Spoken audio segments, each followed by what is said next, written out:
Bakıda 8 şagird saqqızdan zəhərlənib, dəyərli izləyicilər, belə bir məlumat var.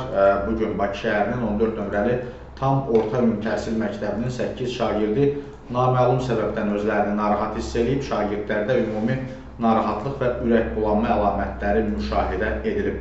Azərbaycan müəllimi bu barədə məlumat yayıb, məktəb rəhbərliyi tərəfindən dərhal təcili tibbi yardıma müraciət olunub və şagirdlər müvafiq səhiyyə müəssisəsinə çatdırılıb. Həmçinin məktəb rəhbərliyi digər aidiyyatı dövlət qurumlarına və şagirdlərin valideynlərinə məlumat verib. İlkin araşdırmalarla məlum olub ki, şagirdlərdən biri dərsə gələrkən məktəbin yaxınlığındakı marketdən saqqız alıb və sinif yoldaşlarına da verib. Ehtimal olunur ki, saqqıza görə uşaqlar özlərini narahat hiss eləməyə başlayıblar.